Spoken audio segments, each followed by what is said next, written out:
What's going on, family? Welcome back to Israel's Movie Reviews. Today we're going to be discussing one of the most unique Marvel films you could ever see. And this one came in 2014 called Guardians of the Galaxy. Well, this movie, just getting into it, is lots of fun. There's a lot of excitement. And it takes place in the galaxy somewhere out there.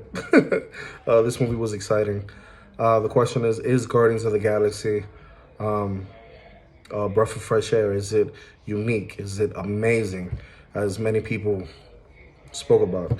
And the truth is, this movie was amazing. Guardians of the Galaxy boasts spectacular special effects, gorgeously psychedelic colors, slick yet with very original visual depth.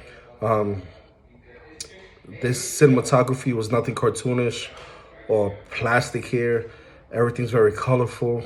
The atmosphere sets more than effective scenes and effective artwork throughout this film. James Gunn, the director, I think knocks this out the park.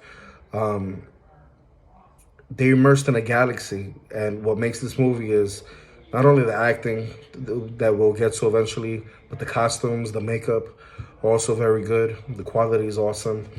The 70s soundtrack and the score is arousing and touchingly nostalgic. I had a lot of nostalgia listening to this. The action is beautifully edited, choreographed with lots of entertainment value, and it has thrills, and it's very exhilarating. There's plenty of it without feeling like it's too much, like certain action films could do sometimes. Sometimes it's over the top, but this movie has some moments like that, but it actually helps the story. Because James Gunn, man, this is an outlandish Marvel, different take of what we got in the past. James Gunn directs this with style, a shorthand on what he's doing, always seeming as if he knew what tone he was going for in this film. He was aiming to go far and above anything else he's done, and this has to be one of the best overall directions he's taken personally, besides his interpretation of the Suicide Squad recently. But personally, I really enjoyed this, the way this movie came out. I love the way it was written. The jokes are enormously entertaining, and the film also has heart, and it's genuinely emotional, and it's very opening. The story is nonstop. The energy comes straight out from the beginning of the movie. This energy doesn't take time to go along the story. It hits you right away. It's compelling with a nice balance of comedy, drama, and it has certain sections in which you're going to be in awe. It's not a perfect film, but it does have its weaker points. But it has that been there, done that kind of feel at times. A couple of overly sentimental moments and a couple of randomly placed moments that were not needed at all, I feel. And it just took away from the flow and the tone of the scene. Like Chris Pratt's dance, although hilarious, it wasn't needed. The characters are most part incredibly colorful and engaging, with a great chemistry throughout. You have Peter, who's a likable character, and Groot, who's literally a fucking tree. Like, Marvel really kicks out the tree. They kicked us out the park, man. Groot is quite adorable and amusing for a tree. Rocket the Raccoon doesn't threaten to steal the show. To me, Rocket actually does steal the show. Looking at my notes now, and I'm like, I can't believe CGI Raccoon really took the spot like that. The one exception really is the very bland and barely developed villain, which is Ronan. He was atrocious. That's what the MCU universe, that's what they lack in. I feel like it's the villains usually. But along that, you have Chris Pratt, who's very highly charismatic, as he always is. He does a great job as the lead character here. Zoe Saldana is suitably fiery. You have Karen Gillan, who's imposingly affordable in her role, and she gets better within a few movies.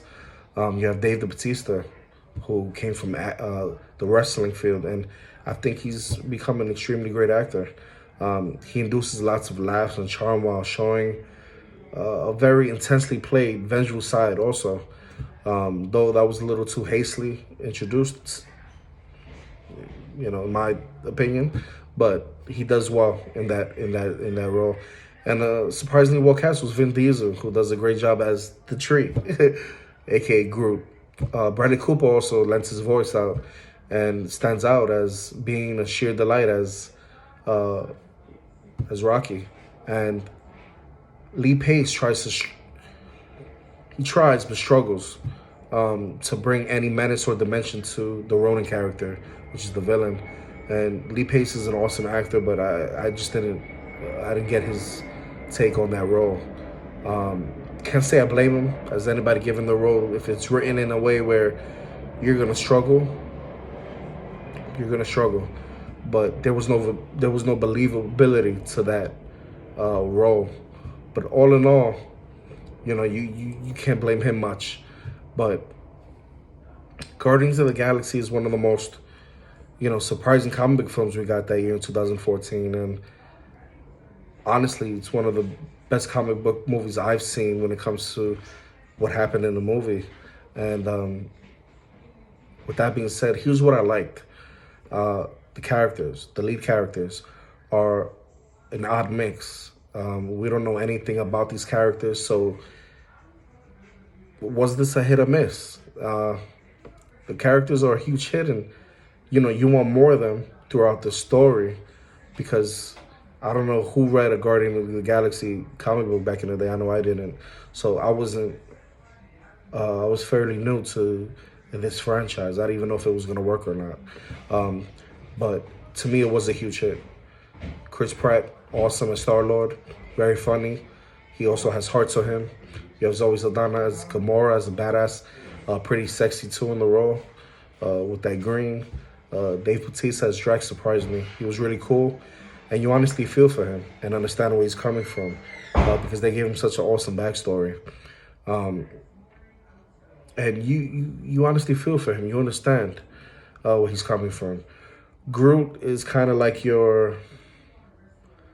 kind of like a Chewbacca kind of character of the group, and he's awesome in his own right. You have Rocket the Raccoon, who steals the show, like I said earlier, and he's one of my favorite characters in this movie. This little critter stole almost every scene he was in. He, by far, one of the most funniest characters out of all of them, and one of the most funniest characters in the MCU universe.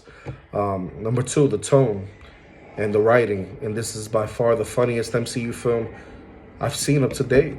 You do have some funny films, but this one to me is either one or two that I've seen so far. And this film, it avoids cliches and is very self-aware. It's very meta.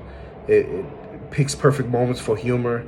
The film does also have some emotional moments, such as, the whole thing with Peter Quill's mom, Groot dying, spoiler alert, as well as some other moments. This film does remind me a lot of Star Wars, in which I'm not really a huge fan of. In fact, I think this film is like Star Wars mixed with the Avengers with humor. That's the best way I can put it. Number three, the visuals. This film is shot mainly at a studio with green screen, but honestly, the CGI and green screen looks fine throughout the movie. And I give this movie even more credit because these characters had to endure a lot. They really had to use their imagination. If you're not familiar with green screen, look at the wall behind me. Just imagine that was a mountain or a waterfall, and you have to make believe like that's really in front of you. It's incredible what these actors were able to do with the CGI. And because this film's written so well that the CGI doesn't take me out of the film. Some of the locations look breathtaking too. And that pretty much sums up my positives. Some of my negatives, which I don't have too many, is, like I mentioned before, the villain. My only complaint with this film is Ronan, the accuser. I feel like he had no substance to him. He came out very flat and bland, in my humble opinion. He could have been more compelling, or maybe just as silly or absurd, like Peter Quill's character or the main heroes in general. Then we would have been, in this film, have a great villain if he, matched with what was going on with the movie. But sadly, he sticks out like a sore thumb, in my opinion. You had to take the stick out his ass for him to, really perform at a high level. Lee Pace does what he could. It doesn't offend me or piss me off when he's on screen. It just feels like he could have been better. Just a minor nuisance. Overall, Guardians of the Galaxy is one of my favorite comic book films up to date. It's by far the funniest MCU film I've seen, and it's one of the funniest comic books I've seen up to date. The film could have easily not worked. It really couldn't have. But James Gunn nailed it. And, I look forward to going in depth in the next review, which we're going to get into part 2. But if you liked this review, hit that like button. Hit that notification bell. And if you want more content from me, all you got to do is subscribe as we continue with this MCU universe trajectory. Don't forget, this is going to be in chronological order. So if you're watching this, you already know Guardians of the Galaxy Volume 2 is next. To the next one. Peace.